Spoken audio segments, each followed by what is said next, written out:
Hi, next ആയി നമുക്ക് handle സോഫ്റ്റ്വെയറിൽ എങ്ങനെയാണ് ബാർകോഡ് ത്രൂ ഒരു പ്രൊഡക്റ്റ് ആഡ് ചെയ്യുന്നതും അതുപോലെ ബില്ലിങ്ങിൽ എങ്ങനെയാണ് ബാർകോഡ് യൂസ് ചെയ്യുന്നതെന്ന് നോക്കാം.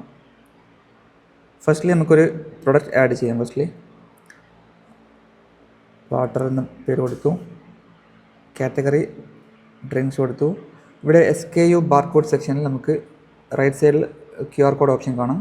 ജസ്റ്റ് ഇത് ക്ലിക്ക് ചെയ്താൽ നമ്മുടെ ക്യാമറ ഓൺ ആവും, ബാർകോഡ് സ്കാൻ ചെയ്യാം. അപ്പോൾ ഓട്ടോമാറ്റിക്കലി ബാർകോഡിൻ്റെ നമ്പർ ഇവിടെ വരും.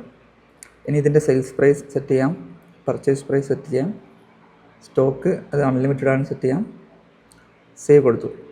ഇനി നെക്സ്റ്റ് നമ്മൾ ബിൽ ചെയ്യുമ്പോൾ ഇൻസ്റ്റെഡ് ഓഫ് നമുക്ക് പ്രൊഡക്റ്റ് സെർച്ച് ചെയ്ത് എടുക്കുന്നത് ബദല് നമുക്ക് എന്ത് ചെയ്യാം, ഡയറക്റ്റ്ലി ബാർകോഡ് യൂസ് ചെയ്യാം. ജസ്റ്റ് സെർച്ച് ചെയ്യാം. അപ്പോൾ ഇവിടെ വാട്ടർ ഓട്ടോമാറ്റിക്കലി സെലക്റ്റായി വന്ന് നിൽക്കും. സെറ്റിൽ ബില്ല് കൊടുക്കാം, കംപ്ലീറ്റ് ട്രാൻസാക്ഷൻ ചെയ്യാം. That's it.